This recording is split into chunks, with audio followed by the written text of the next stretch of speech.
вечер на всички. Първо, искам да ви благодаря, че така сте тук, че сте отделили от ценното си време, за търпението да ви благодаря. И аз съм тук по един много специален повод, който е свързан с това да представя за мен един специален човек. Този човек се казва Кирил Стоянов, една богата душа, едно голямо сърце и човек, който е помогнал на хиляди хора да намерят пътя избран от душата и да направят някаква промяна, която е свързана с тяхното личностно, душевно, финансово, романтично и любовно развитие във всички аспекти на своя живот. За мен мастер Кирил Стоянов е не просто един учител, така в Индия много модерно да си имаш гуру. Мастер Кирил Стоянов днес е отделил ценното си време за всички нас тук и да ви представя, че той се занимава вече 19 години с да помага на хората да намерят пътя към себе си, най-вече. Да помага на хората да намерят онази частица в себе си, която им носи топлина и нежност, която да могат да раздават в пълни проявления и форми на себе си и на другите около тях. Мисля, мастер, да продължиш от тук ти. Благодаря на всички присъстващи. Тъй като ни очаква едно много емоционално събитие тази вечер, лекцията този път ще ви тръгне по съвсем различен начин от това, което сте свикнали да гледате. Тъй като се намираме най-малкото на едно култово място, не само за София, за цяла България. Това е майката на всички университети, така наречения Софийски университет Свети Климент Охридски. Самото му създаване е много специално.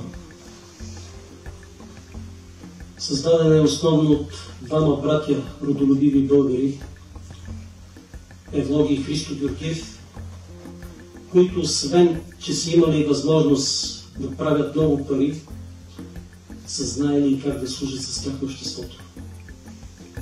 Едно от тези служения е именно построяването на тази величествена сграда. Както се увериха някои от вас, доста трудно намерихте голяма конферентна зала. Не са жалени пари, за да могат да учат българските, пък и чуждестранните студенти. Всичко е давано от сърце, от душа, с възрожденски дух. Някой може да каже, че този дух се поизгубил в съвременния свят. Лично аз обаче няма да го споделя това мнение, тъй като и в днешно време има много родолюбиви българи. Българи, които освен, че са на много високо духовно ниво на развитие, са на много добро и финансово положение. И със своите възможности помагат под един или друг начин обществото. Разбира се, тези хора не се показват пред камерата, за да ги знае масово обществото. Според мен би трябвало, защото това е пример. В началото искам да започнем с една загадка. Ще се обърна към вас да ми кажете какъв е същностният въпрос на тази чаша, която държа.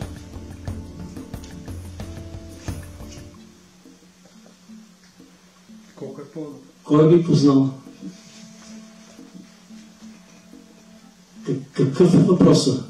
Колко е пълно? Да, това е най-популярният въпрос. Колко е пълна или колко е празна? Това е въпросът за песимист и за оптимист. Но тази вечер ще говорим за нещо много по-съществено и затова въпросът е друг. Ще ви помоля, ако някой от вас се сеща, да го зададе. Ако е пълно, да не може да си сипе още информация. Добре, напредвате, но все още сте далеч от същия.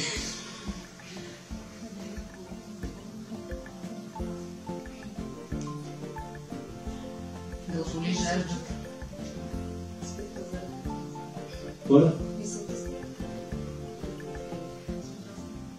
Защо е тази чаша в момента? Защо я държа? Какво искам да покажа с това нещо? Значи най-важната част е не какво има в чашата, а колко време ръката ще издържи да я държи чашата. Може да я държите няколко секунди, може минута, две, но след около 30 минути ръката ще почне да ви изтърпва. След около 2 часа ще се появи болка в ръката. Затова колкото по-бързо я оставите, толкова по-добре ще бъде за самата ръка. Така е с нашите негативни мисли, които трупаме в себе си, стресовите, депресивните състояния. Ако ги допуснем в нас, е добре колкото може по-бързо да ги изчистим. Ако ги оставиме, ще се почнем да се чувстваме некомфортно. Ако ги оставиме за по-дълго време, вече се почувстваме много тежко. Както на физическо, така на емоционално, ментално, духовно ниво. Много хора са склонни да вярват, че нещо е много възможно да им се случи по-негативно, отколкото позитивно. А всъщност естественото ни състояние е да бъдем щастливи, да бъдем здрави, да бъдем от ползи за себе си, за хората около нас. Отличен опит. Ще ви кажа, пък и вие от вашият опит, предполагам, знаете, че около 10 човека, ако питате, поне 7-8 човека ще ви кажат, че не са доволни от живота си. Въпреки, че на пръв поглед няма какво да им липсва, имат семейство, работа. Основните причини, които ги правят нещастни, е това, когато човек има недостиг на финанси, недостиг на любов, недостиг на секс, недостиг на близки хора до себе си, недостиг на престижна професия според неговите виждания. Всички тези неща са важни,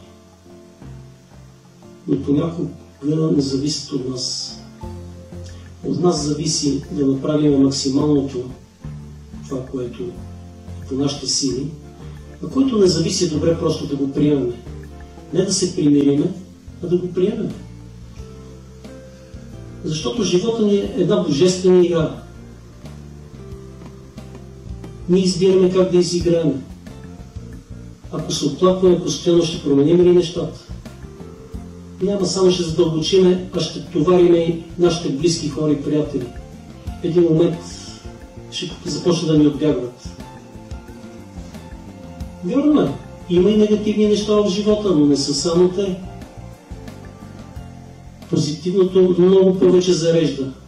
Първо нас зарежда, след това и хората около нас. Разбира се, някой ще каже, на теб ти е лесно, обикаляш си, говориш си и шапка на тояга, както се казва. И това не бих казал, че е толкова лесно, защото има доста изпитания при учителите. Но ако не ви харесва професията, ако не ви харесва нещата, които правите, просто я променете при първа възможност. Ако не се чувствате комфортно в една ситуация, споделете го с партньора, с близките, с познатите, не ги потискайте в себе си тези неща. С потискане няма да решим абсолютно нищо.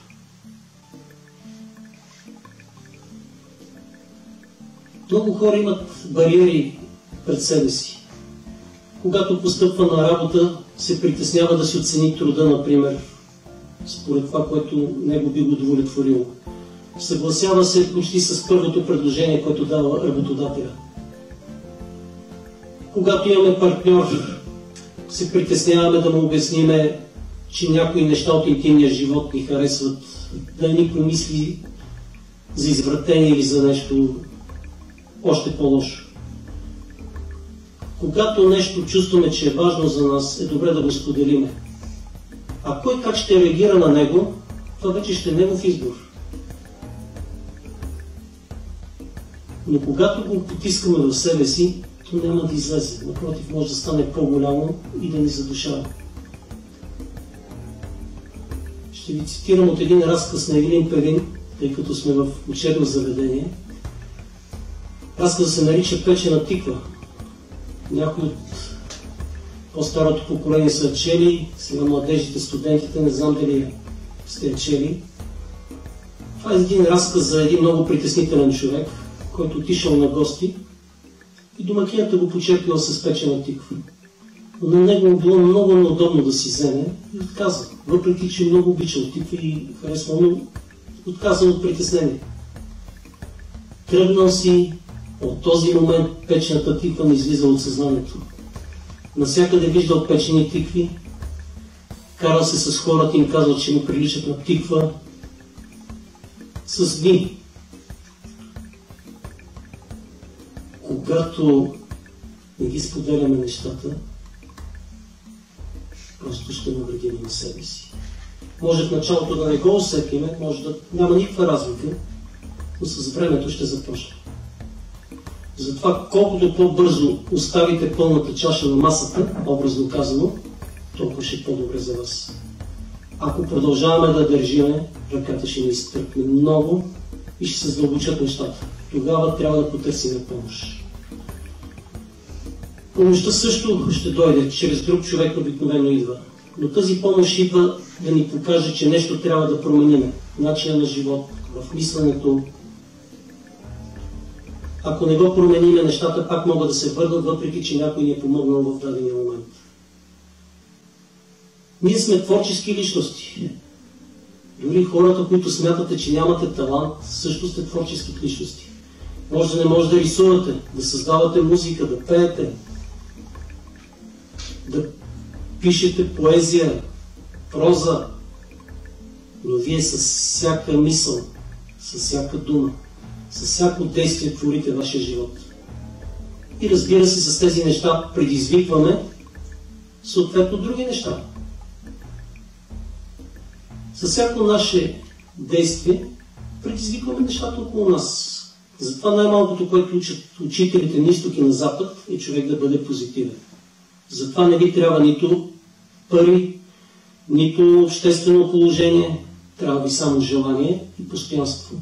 Когато сме позитивни, ние ще зареждаме и хората около нас. Всеки от вас се вижда усмихнат човек през деня.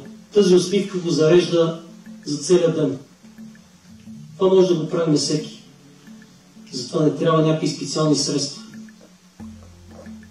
Когато, дай Боже, преуспеете, станете финансово обезпечени много, тогава може, ако имате желание, последвайте примера на двамата братия. Евлоги и Христо Георгиеви. Уникални личности. Този университет почти не е променен.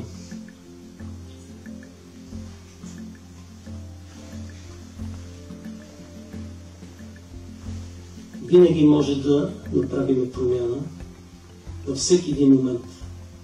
Само просто трябва да го пожелаем. Но промяната няма да дойде отвън навътре. Тя идва винаги от нас. Ако не сме удовлетворени от живота, просто трябва да изясним какво не ни достига. Какво искаме да правим в този живот. Какво искаме да бъдем. Какво искаме да имаме.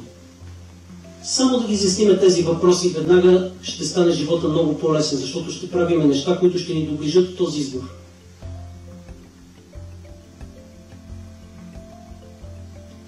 Когато сме недоволни винаги от всичко, ние не може да живеем в хармония, нито със себе си, нито с околния свят. Има 20 годишни момчета и момичета, виждам, отчаяни от всякъде от живота. Защо казвам? Нямам достатъчно средства, ми споделя. Вкъщи имам проблеми. Добре, но знаеш ли, че милиони хора по света нямат покрив над главата. Не се знае дали веднъж ще се нахрани днес. Ако си в това положение, по-добре ли ще бъдеш? Някои от тях ме разбират, други не ме разбират. Разбира се, докато е по-млад човек, той е с друго мислене. Промяната идва при някои от хората с житейски опит. Много хора се стремят да израснат в кариерата, да вземат максимално много дипломи. Но едно трябва да е ясно. интелекта на човека не се изразява в неговите настоящи и бъдещи дипломи. Неговата зрелост не се изразява от възрастта му. Неговата същност не се изразява от слуховете за него. Всичко това се изразява от неговите мисли, думи и действия във всеки един момент. Затова никога няма да сбъркате, ако сте открити, ако сте честни. Ако играете някаква роля да вземете по-добър пост в службата или да имате по-влиятелни приятели, рано или късно ще разберат, че играете роля. Тогава ще ги отблъснете. Който ви харесва, който ви обича, той ще ви приемете такива, каквито сте. Не е необходимо да играем роля. Въпросът е да бъдем истински. Някои хора казват: да, ако съм такъв, ще ме уволнят на втория ден. Казвам: добре, това е риск, действително, на физическо ниво може да се случи. Но ако ти играеш такава роля, вечерно време ще се чувстваш и добре. Обикновено се съгласяват, че не са те, но няма ли избор? Това не е оправдание. Винаги имаме избор във всяка една ситуация. Винаги може да изберем дали ще постъпим по един или по друг начин. Никога няма грешен начин от духовна гледна точка, но разбира се, има начин, който би ни донесъл по-голяма хармония и начин, който би ни донесъл дисбаланс. Голяма част от съдбата е в наши ръце. Ние може да променяме и в едната и в другата посока. Има някои неща, които не зависят от нас. Има неща, например, които не може да ги спреме. Наречеме всеки човек, особено ако станете по-известни, може да каже лоши неща по ваш адрес, въпреки че да е далеч от истината. Това вие не може да го спрете. Този, който ги казва и са неверни, той си носи отговорност. Това си негова карма. Но вашата карма е как вие ще реагирате на тези думи или слухове. Дали ще реагирате с гняв, с агресия, дали ще реагирате с притеснение, или просто ще го приемете такова, каквото е положението. Разбира се, за да ги приемаме нещата, трябва да дигаме и нашето ниво на съзнание. Нивото на съзнание се дига освен с нови знания, които придобиваме в училище, в университетите. Така вдигаме съзнанието и когато учиме неща, които не се преподават все още. Неща, например, които биха ни направили да бъдем щастливи. Едно от най-важните неща. Защото щастието това е състояние на съзнанието. Независимо дали свързваме едва двата края или живеем в околство, щастието зависи предимно от нас. Учиме се как да реагираме в трудни ситуации. Защото когато ни върват нещата, когато всичко е окей, изкарваме пари, много приятели около нас, тогава е много лесно да се живее. Дори не усещаме времето. Но ако изпадаме в някаква по-критична ситуация, тогава минутите започват да се точат много бавно. Времето спира за нас. Тогава в този момент просто трябва да се мобилизираме и да излезем. Образно казано, с тази чаша ще се връщаме до края, просто я оставяме.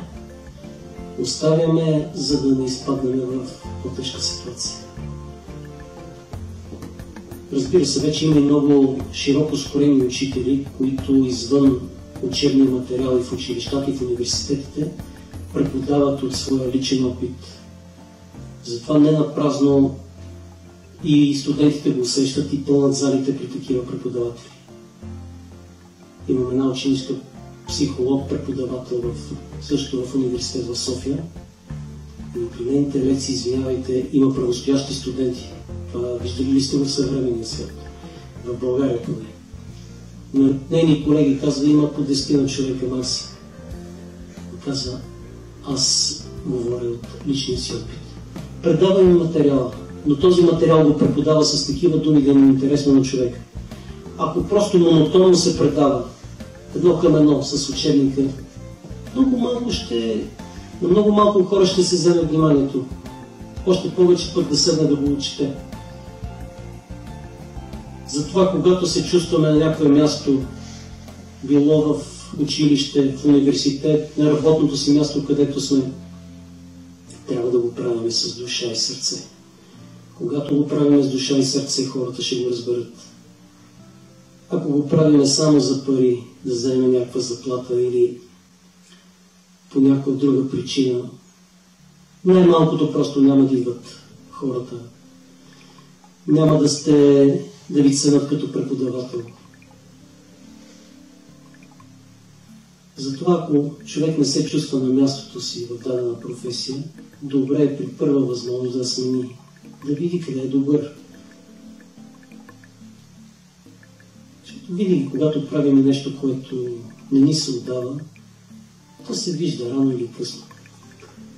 Дори някой да ни помогне близък в България, това знаете, че е много нашумяло, някой близък да уреди близкия си на добър пост, макар че няма и представа от работата, рано или късно ще се разбере, освен ако човека няма много силно желание действително да се научи. Когато имаме желание, тогава няма невъзможни неща. Разбира се, изключвам дарбите, където става въпрос за пеене, за рисуване, макар че и там може да има напредък човека, ако има силно желание. Много често ме питат да им кажем каква ми е моята мисия. Казвам, моята мисия аз съм избрал. За теб е важно да разбереш твоята мисия каква е. А тя може да бъде различна.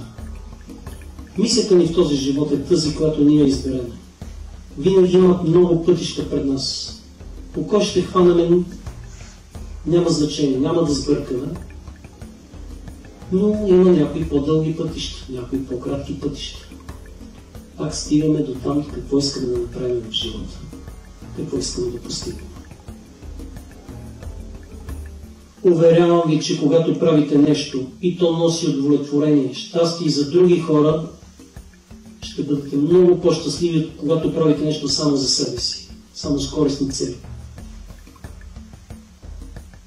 Рано или късно ще се почувствате самотни. Казвам ви го от опит на стотици хора, които са минали през този етап. А човек е социално същество. Не е необходимо да бъде самотен.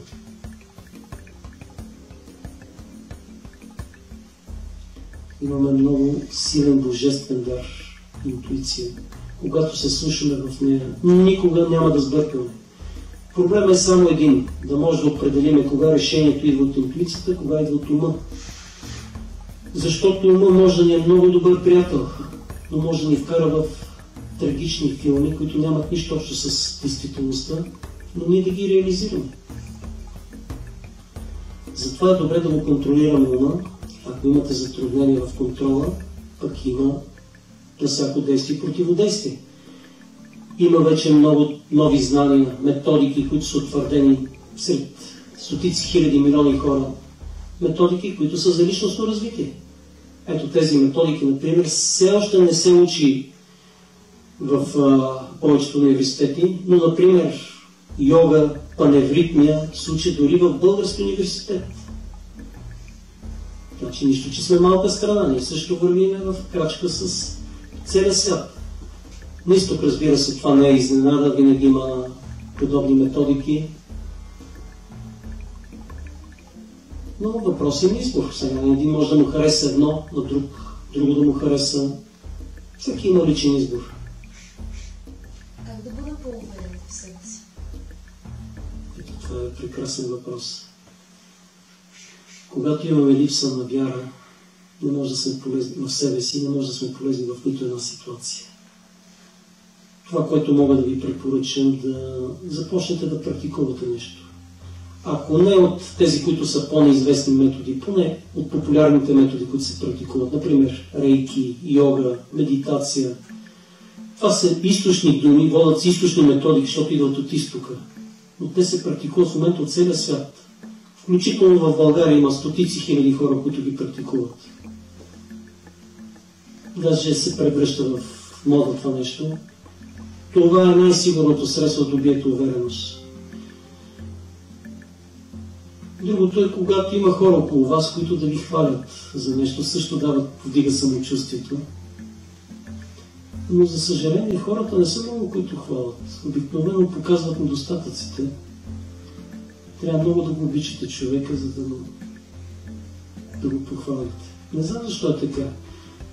Децата също имам срещи и казват, че ги държат строго родителите. Обичат и не ги държат строго. Рядко ги хвалят.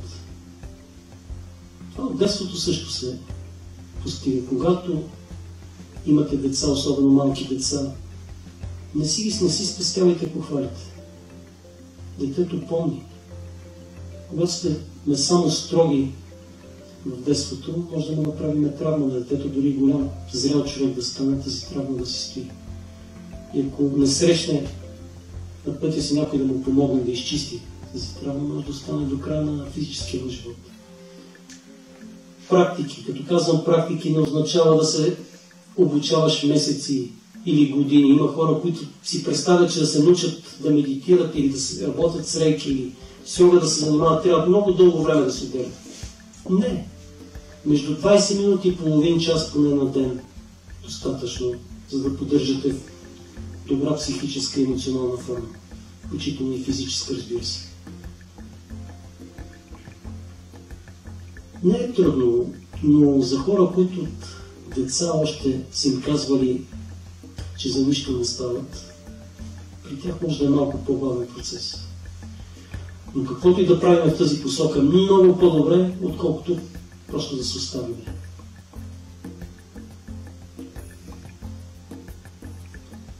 Живота ни е даден и да се изявиме, да го изразиме, най-доброто да изразим от себе си.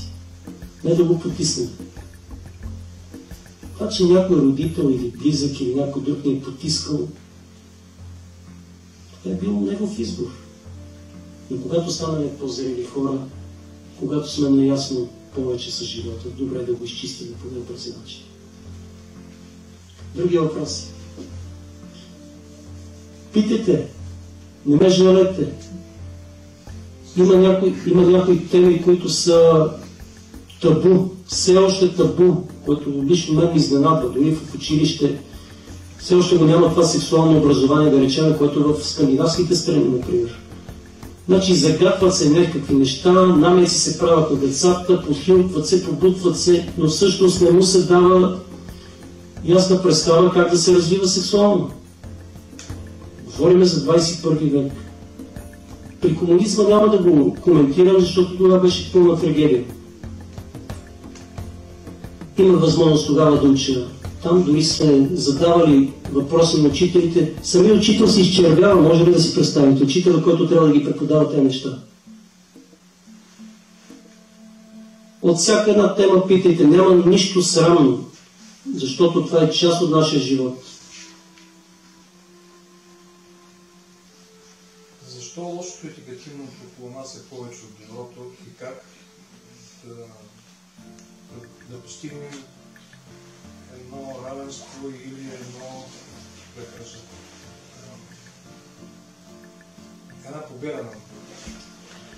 Благодаря ви за този въпрос. Значи, вие споделяте мнение на много хора, особено в България. Аз обаче ще позволите да не се съгласа напълно, защото не бих казал, че негативното е повече от доброто. Въпросът е как гледаме с какви очи гледаме. Негативното то се набива на очи. Него може веднага да го забележи. Но доброто трябва по някой път да вникнем по-дълбоко в човека, за да го видим. Един човек, ако се държи агресивно, с гняв постоянно, потиска другите хора, той има някаква причина за това нещо. Трябва да разберем причината за този човек. Обикновено шефът е такъв и служителите и работниците не смеят нищо да му кажат. Този човек има нужда от помощ. Не е необходимо да се страхуваме от него. Разбира се, в това нещо може да ни усили вярата, да речем, в негативното и новините, които гледам. Сами виждате, че новините наблягат на негативните неща. Че ако се случило нещо негативно, ще се говори 10-15 минути за него. Ако някаква добра новина, просто ще се каже за малко и тя отминава. Но има нещо друго. Хората им се привлича вниманието, когато нещо се казва негативно. Настройката е такава на повечето. Телевизиите не са глупави. Те си правят проучвания и разбират какво се търси от зрителя. Ако самите ние търсиме позитивни неща повече, отдаваме им енергия на позитивните неща, тогава ще започнат да се променят. За съжаление, не може да променим целия свят, но може да променим собствения си свят. Може да променим себе си. Но в никакъв случай негативните неща не са повече в света. Просто позитивните стоят по-ниско. Не се показват. Когато позитивните хора започнат да се дигат нагоре, тогава негативното ще се отиде. Когато има мрак на някое място, той ще се отиде, когато се появи светлината. А всеки един от нас може да бъде светлина в една или друга ситуация. Това, което мога практически да ви посъветвам, просто бъдете позитивни. Ако някой ви крещи срещу вас, не му отговаряйте с агресия. Усмихнете се, приемете го този човек. Ако ви нарече с обидна дума, не го взимайте лично. Това нещо, което той ви е нарекал, не означава, че вие сте такъв или такава. Означава, че малко на по-ниско възпитанието на човек, ще му използва подобни изрази. Винаги може да го променим, стига да го пожелаем.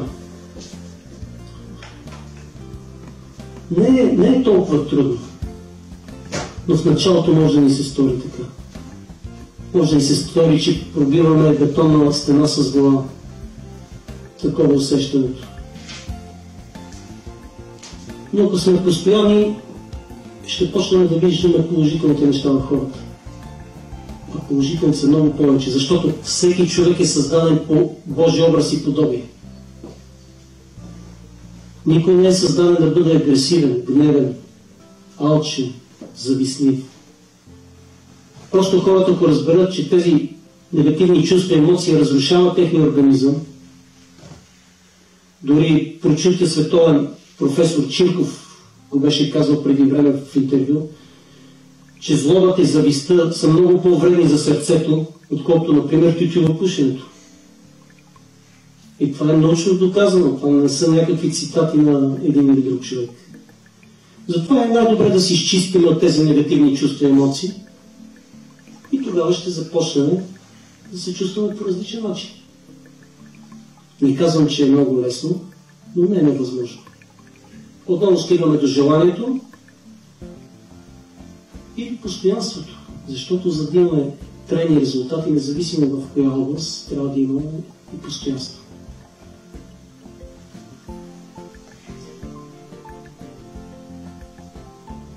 Ще ви разкажа случая с един мой ученик, близък преди много години, отишъл на Запад. Много обичал да моделира дрехи. Да моделира дрехи на човека няма име. Там си има утвърдени фирми. Обаче толкова силно желание имал да го прави това нещо. Направил прекрасни модели. Даже казва много по-качествени от утвърдените марковите модели. Казва, отивам по магазини да ги предлагам и как гонеха ме насилно ми изхвърляха през вратата. Защото не е никой.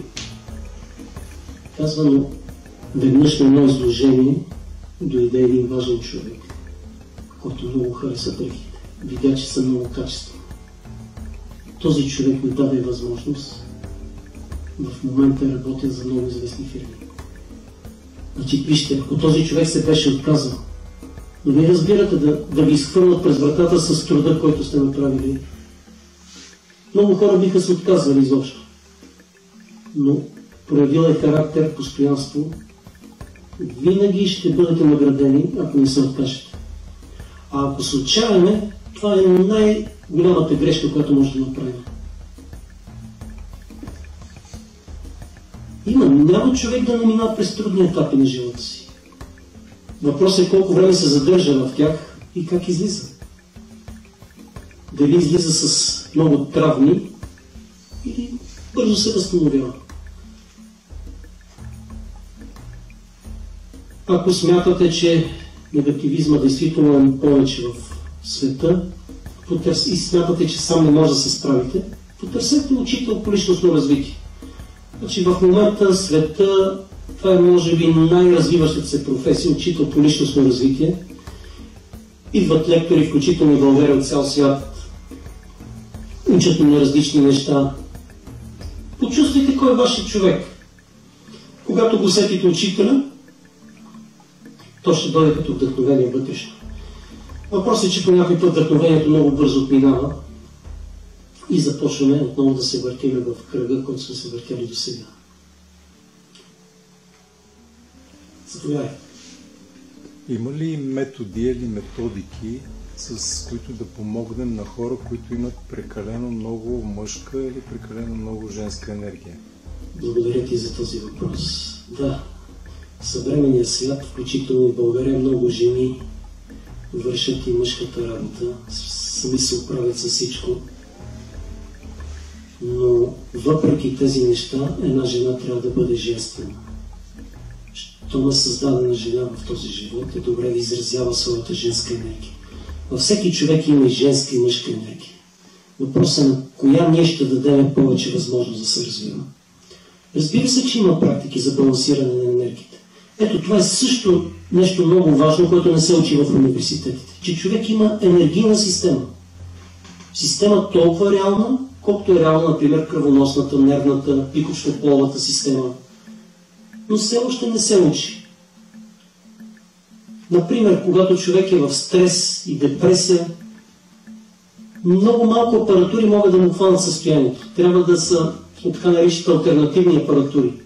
Защото ако се направи изследвания кръв, урина, може да е всичко да в прекрасни показатели, а човека всъщност да не се чувства добре. Енергията е много важна. Човек не може да живее без енергия. Ние черпим енергия от въздуха, от водата, от храната. Някои хора имат, които черпат от други хора, така наречите енергийни вампири. Но без енергия не може да съществува. Нещо много важно и съществено за човешкия живот. Надявам се тези креативни преподаватели, които започват да говорят за тези неща, да бъдат чути от повече хора. Това са важни неща за нашия живот. Не е важно само да направиш кариера, да направиш пари. А тази кариера и тези пари трябва да ти донесат щастие. Иначе за какво си ти? Парите също са енергия. И зависимост от нас, на къде ще насочим тази енергия. Ето, например, за тези двама братя не мога да не ги споменавам, защото това е много нещо за малка България. Насочват парите си, освен да инвестират и изкарват повече пари, насочват пари, които да отидат за обществото. Безвъзмездно. И не само в България, правили са ги в съседни държави, особено в Румъния също имат много техни обществени инвестиции, бих казал. Инвестиции, които не носят капитали, но инвестиции, които носят вътрешно удовлетворение на тези, които са ги направили. При много хора, например, когато започнат да печелят много пари, най-нишите вибрации им казват, че трябва още повече да печелят и да печелят и да печелят. И да ги инвестират. Това е важно, разбира се. Но когато, примерно, имаш предостатъчно, осигурил си охорен живот дори на внуците, добре една част за обществото да го дадеш. Ще видиш колко по-щастливо ще бъде след това. Отново ще подчерта, обичам Индия да споделям, тъй като там има невероятна бедност, има и много богати хора. Индия е една от държавите, където е с най-нарастващ брой на мултимилионерите. И там голяма част от тези хора строят болници, учебни центрове, обществени сгради, които са от полза за хората. Без да ги снима камерата. Енергията е важна. Добре е, когато в мъжа има повече женска енергия, също да се избере някои от съвременните методи, за да балансира с мъжката. Мъжката трябва да, по принцип, трябва да е повече при мъжете.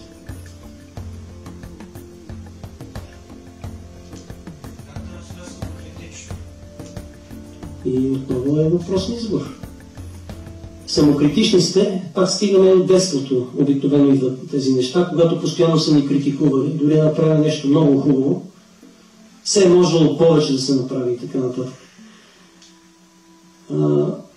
Критиката, ако е градивна, тя е много полезна. Но ако е унизителна критиката, тя не помага на никой. Тя просто тласка човека към дъното. Отново стигаме до практики за личностно развитие. Отново стигаме до полезни книги има. Учители. Най-добре е с учител. Това е вече гарантирано, че човек ще тръгне напред. Книгите също дават информация, но по-бавно става промяната. Учител, особено учител, който е вашият учител, който сте го усетили, то ще ви даде просто начален старт да тръгнете.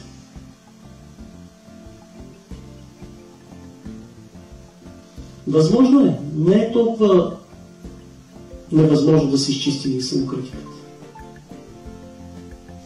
А и все пак преценявайте да е оправдана самокритиката.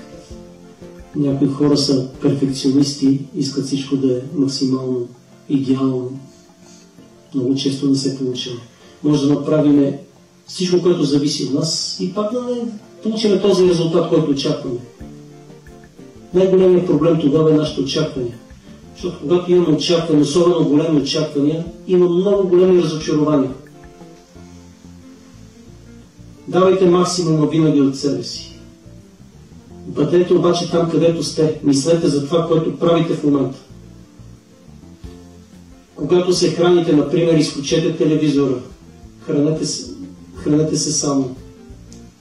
Цялата енергия насочете към храната. Когато сте на работното си място, насочете енергията към работата си.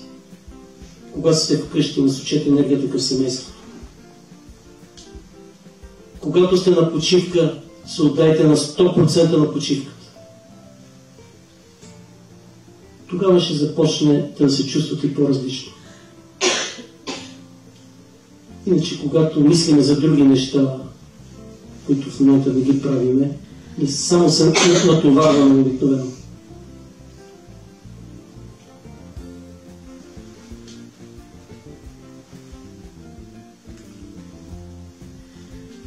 Няма невъзможни неща. Ако имате вътрешен подтик, смятате, че това е добро и за други хора, не само за вас, никога не се отказвайте.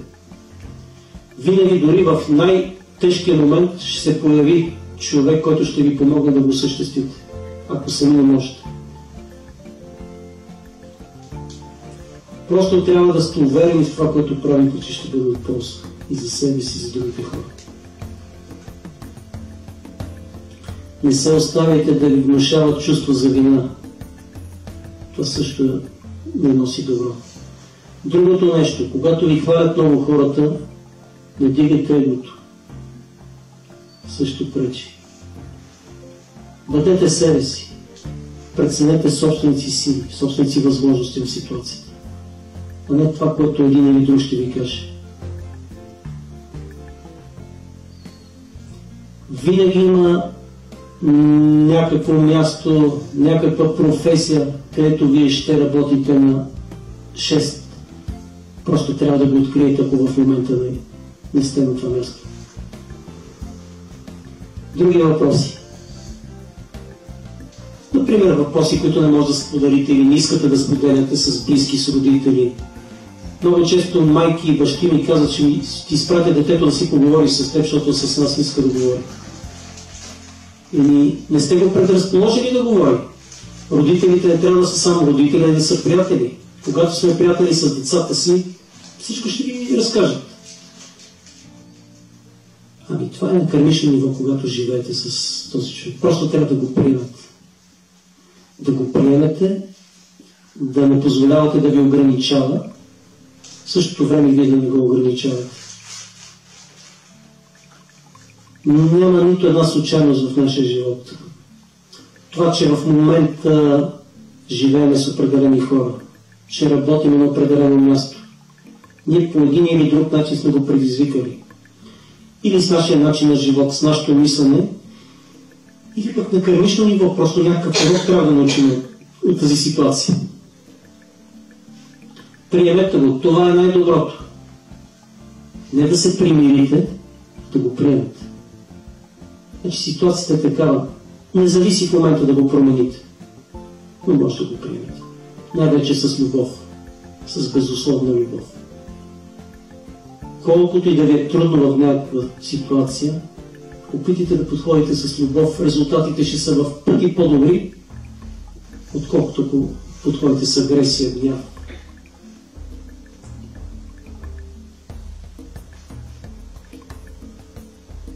Не може да накараме нито един човек да ни обича насилно. Това, което може да направим, е да позволим на хората, които ни обичат, да изразят любовта си към нас. Просто им давайте любов.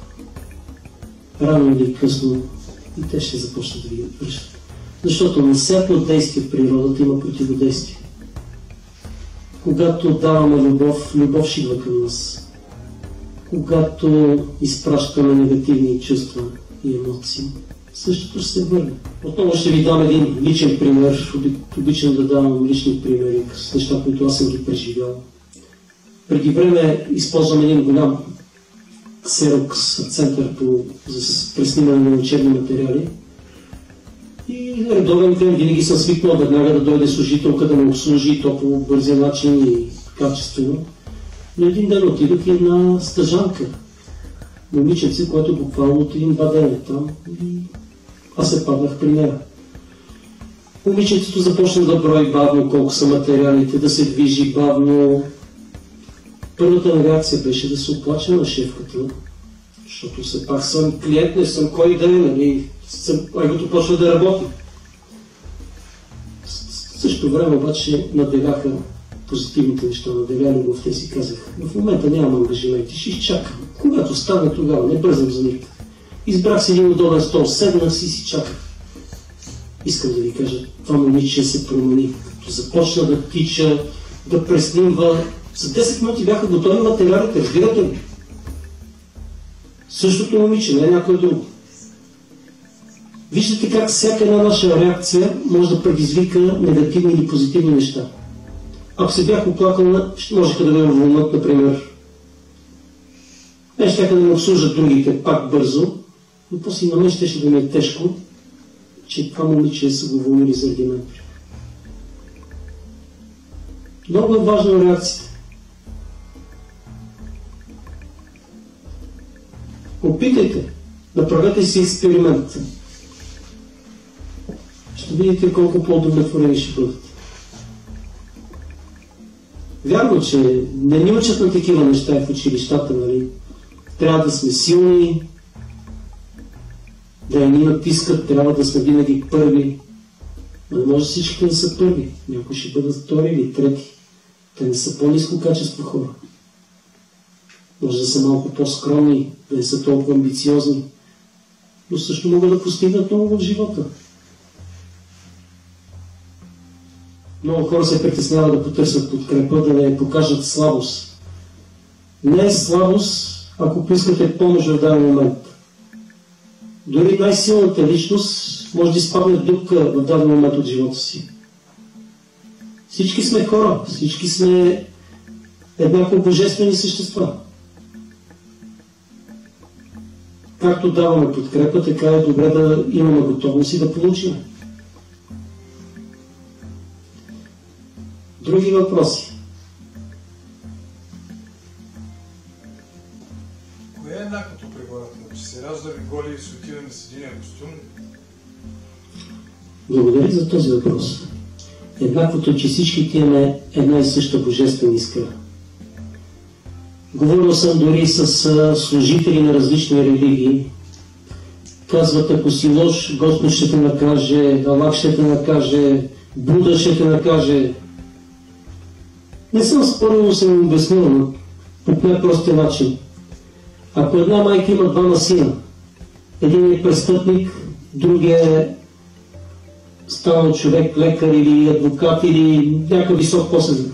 Смятате ли, че майката ще обича по-малко сина си, който прави престъпление, този, който е преуспял? Така и с хората. Хората се радват с божествена искра, но правят различен избор. Някой избира да тръгнат по лош път, да навреждат на хора за личностно благо най-вече. Но тези средства, които са изкарани по този начин, те си отиват бързо. Еднакво сме обичани от Създателя, от висшите сили. Но според нещата, които избираме да правим, привличаме различни хора и ситуации. Но това не означава, че по-малко ще ни обичат. Не означава, че изграждаме една или друга карма. Че нещо, което направим на друг човек, всъщност трябва да осъзнаме, че го правим на себе си. Когато нараняваме друг човек, ние всъщност нараняваме себе си. Когато излъчваме любов към другите хора, дори тези, които са ни настъпили в метрото, излъчваме любов към себе си. Вярно, може на практика да ви се стори малко невъзможно в началото. Но дайте си повече време по този начин. Ще видите и вашето състояние ще се промени. И психическото, и физическото ви състояние. Защото хората са различни. Ние не може да кажем на някой какво да прави или как да реагира. Но ние може винаги да реагираме позитивно към такъв човек. Може да реагираме с любов. Изобщо не е трудно. Това са учили учителите в древността и новите учители, които са в съвременния свят.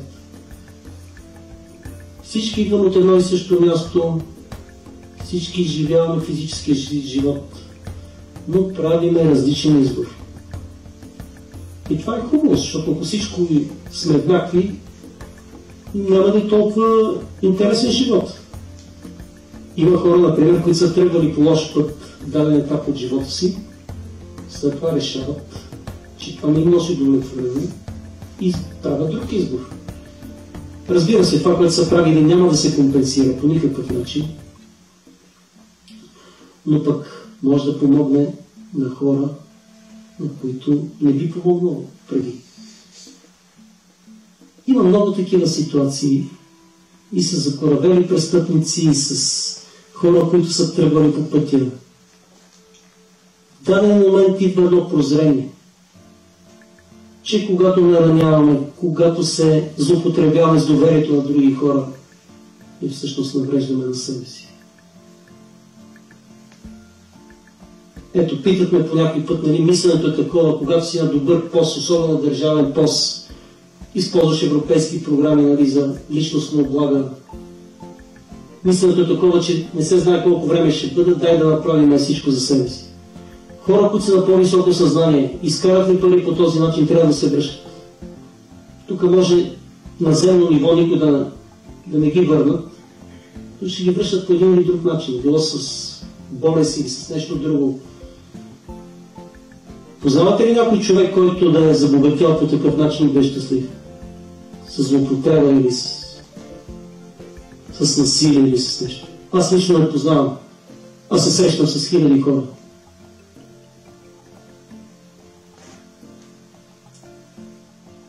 Как да разберем кой е най-правилният начин за нас, за да сме по-щастливи и в хармония? Дали рейки или медитация или коя? Пак стигаме до лични избори. Затваряте си очите, концентрирате се вътре в себе си, обръщате погледа към себе си. Това, което ви дойде като вдъхновение, това не е доброто. Всъщност много от системите могат да се съчетават. Аз го определих и в предишни лекции. Те са като превозни средства. Например, ако искате бързо да се придвижите в града, вземете един малък мотоциклет, много по-бързо се придвижите. Или метрото вземете. Но ако трябва да ходите на далечно разстояние, тогава добре да вземете самолет, например. Няма лоша методика. Въпросът е да го усетите вътрешно за вас, което. Например, това е както като си купувате дрех. Влизате в магазина, много изложени дрехи има, но на вас ви привлича една или две дрехи, които са много красиви и отиват, ви стоят. Още взете и с системите. Не само с системите, и с учителите. Защото когато станат популярни системи, например като рейки, медитация, йога, всеки си прави реклама, че се занимава с това нещо. Това е в цял свят, не само в България. Просто трябва да виждате извън външността на човека, да виждате вътрешно. Може да отидете няколко пъти да видите как води заниманията, да видите как се отнася с хората. Личният пример е най-важен. Не може някой да ви говори, че трябва да бъдете спокойни, трябва да излъчвате любов и също време да се тресе от нерви, например. Няма как да стане. Преди години в Тибет, като ходих, влязох в един китайски магазин. Продаваха с хапчета за ослабване. И извинявайте, китайката беше 100 кг. Как да си купи хапчета, човек? Личният пример. Ако човек влючи да си спокоен, той трябва да е спокоен. Ако човек влючи на някаква професия, той трябва да е много добър в тази професия, трябва да го видите как работи. Иначе, ако нещо си говори, обаче прави друго, не е за вас. Така е със всеки един човек. Добре е да правиме това, което сме добри. Който не се справяме, добре да стъпиме място на друг. Други въпроси? Може ли да се каже, че телефоните и техниката са нещо, което ни пречи или се подготвяме за нещо по-голямо човечеството, за някакъв по-голям етап? Значи, така формулира въпроса, не бих казал, че ни пречат, но може да се злоупотребят с тях, както със всяко нещо може да злоупотребим. Това са съвременни технологии, човечеството трябва да се възползва от тях. Но ако злоупотребяваме, примерно да стоиме по 2-3 часа на телефона за един разговор, сами разбирате, че си напреждаме. Със всяко нещо, ако се пристрастиме, не е добре за нас. Трябва да има баланс. Да се възползваме от технологиите, но не да злоупотребяваме с тях. Например, ако човек има работа в интернет, това му е професията, да речем, добре е да си дава почивка. Добре е след като приключи работата да се движи след природата, да прави упражнения, да балансира това нещо, което не го прави на работното място. Техниката е много добра. Едно време, знаете, тук има по-старото поколение, за да си вкарате телефон вкъщи, стационарен телефон, трябваше да има връзки човек. Беше голямо събитие да си вкараш телефон. В момента и най-бедните баби в Родопите имат безжични телефони. Това е добре. Комуникациите са много подобрени. Може да разговаряме с хора на другия край на света, буквално когато си пожелаваме. Добре се пристрастяваме, както със всяко нещо. Да не се пристрастяваме и към изкушенията, към парите, към секса, към властта. Пристрастиме ли се рано или късно, много болезнено ще ни се отрази. Имайте предвид. Идвали са хора при мен, които дълго време са били на високи постове. Казва, съжалявам, че така съм се отнасял с хората. Към не мога да го променя. Не е необходимо да съжаляваме, когато вече свърши нещо. Просто когато сме на определен пост, вместо да ни седи егото, е добре да благодариме на съдбата, че сме на този пост, че може да сме по-полезни. Защото именно по-влиятелните хора, които са на по-високи постове, с повече пари, с повече влияние, те могат да ускорят позитивната нагласа в света. Защото тази позитивност тя ще се отрази на него. Той също има деца, има близки, има познати. Всички сме едно цяло. Колкото по-бързо го разберем, толкова по-добре.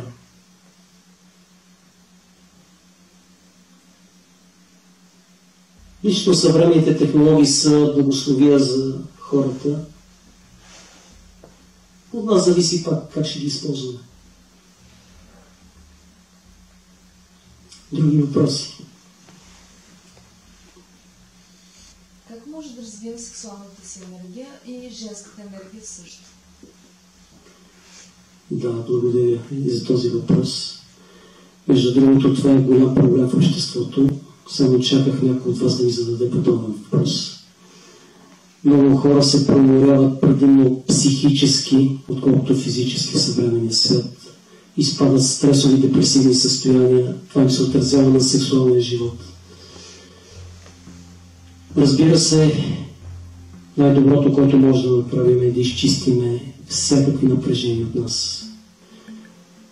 Да се отдаваме, когато се отдаваме на секса, да не мислиме за работа, да не мислиме за домашни проблеми. Секса също е божествен дар. Разбира се, пак стигаме да не се пристрастяваме към него. Но редовният секс се отразява добре и на здравословното ни състояние, на физическото ни състояние. Когато има липса на секс, човек се изнервя. Сексуалната енергия или трябва да се използва по предназначение, или да се трансформира.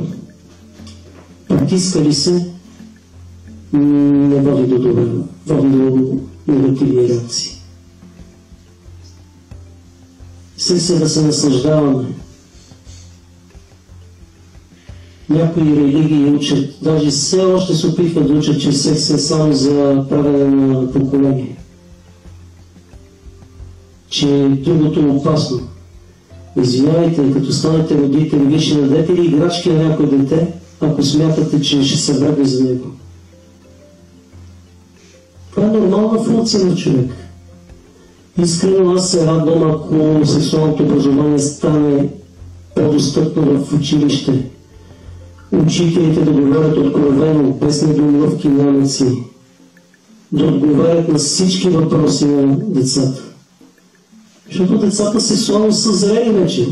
Има на 13-14 години някои водят пълен живот. Това не може да се спре. С забрани, с такива неща не може. Не може да се образуват тези деца. Може да им се обясни как да се предпазват от нежелана бременност, от заболявания. Но не да се забрани да правят секс. Няма как да стане това. И не е възможно да се получи. Това е природа.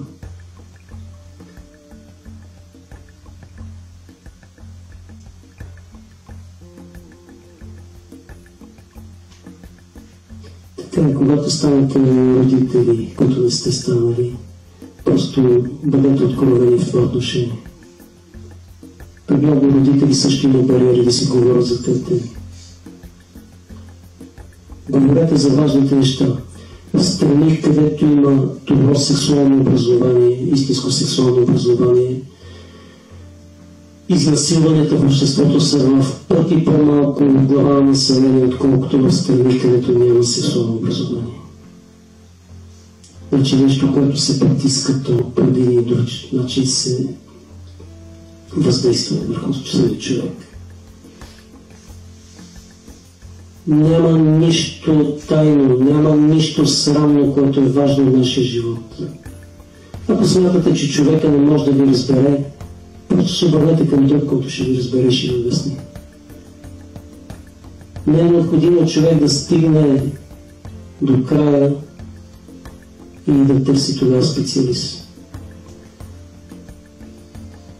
Много от нещата, например, липса на либидо, желание идва от психическото натоварване.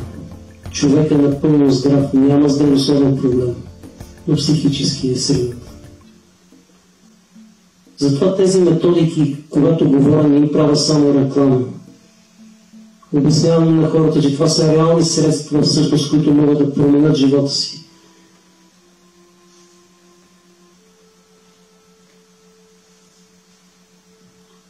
Аз не го рекламирам да дойде някой при мен да изкара, защото тези методи се преподават от стотици учители. Просто да намери своя учител и да се занимава с това нещо. Той е както с физическата храна. Не се ли храним една седмица и ще се почувстваме много зле. Организма няма да издържи. Ако живота в обществото е по-хармоничен, разбира се, няма да е задължително да се занимава човек с това, защото ще съществува любов във всяка една ситуация. Тези, които са на по-високи постове, например, няма да потискат тези, които са на по-ниски постове. Ще се отнасят с уважение. Този, който от по-ниския пост, няма да гледа, как се казва, в паничката на този, който е с по-висок пост. Той ще си гледа неговата работа. Всичко е въпрос на съзнание. В момента сме късметли, защото навлизаме в духовна ера, ерата на Водолея. И човек и да иска, и да не иска, трябва да израства нагоре. Защото ако не израства духовно, просто в един момент ще се почувства некомфортно в средата. Вие сами виждате как хората постепенно променят начина си на хранене, например. Едно време България беше рекордьор по консумация на хляб. В момента особено до 40 години хора почти не ядат хляб. Пият повече вода. Ако хапват хляб, гледа да е черен хляб, например. Едно време се рекламираше, че черният хляб е за по-бедните хора. В момента черният хляб е няколко пъти по-скъп от белия, например. Променят се нещата. Има толкова вече информация. Но човек трябва да направи крачката. Трябва той да се занимава. Дори най-големият гуру, най-големият специалист не може постоянно да му промени живота. Може да му помогне в ситуация. Но там нататък човека сам трябва да направи крачките. Всички ние житейски пътища. Какъв ще изберем в даден момент, винаги зависи от нас. Просто ако не сме доволни от този живот, който водим до сега, най-лесното е да направим промяна, да променим нещо. Ако самите ние не разбираме какво трябва да променим, пак стигаме да намерим учител. А когато един човек е готов, или както казват тук има и други учители, когато ученик е готов, се появява учител. Искам да ви благодаря за доверието, че дойдохте на това специално място. Лично аз съм много развълнуван, че успявам да говоря за подобни неща в това свещено място за мен. Място, което е създадено от две висши души. Място, което е помагало и продължава да помага десетилетия след като е направено. Това е колкото на по-високо ниво от душата, толкова по-дълготрайни неща прави за обществото.